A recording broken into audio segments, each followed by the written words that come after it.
na taon.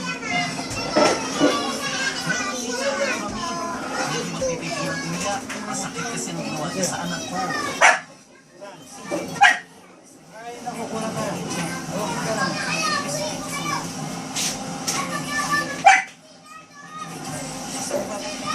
Our family for justice. Yan lang po yan ang hanap namin, no justice.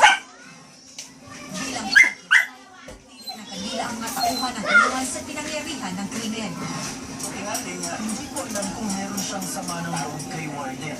Siguro naipon lang at na-trigger during the lifetime kaya nagawa niya ang krimen. Sa Iloilo City, natatakdang iliting ang biktima. Jinky Barton, News 5 Cebu. Sa Pilipinas, bumulong na ang investigasyon sa nag-crash plano ng Shala Airlines sa San Francisco Airport kahapon.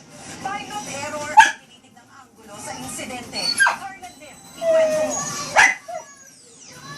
Nakabarangga sa sibol ng San Francisco Bay ang natapyas na buntot ng Boeing 777 ng Asiana Airlines.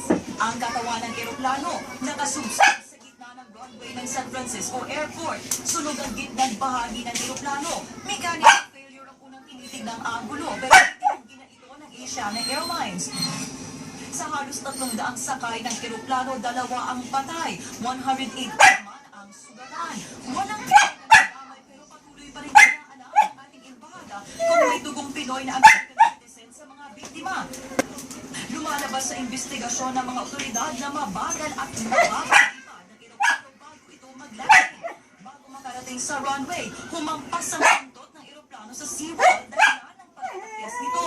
Lumahis pa ang eroplano sa runway. Tumaustos, tumalbog, bago tuluyang umapoy. Ganito rin ang nilalap sa video na nakuha ng CNN.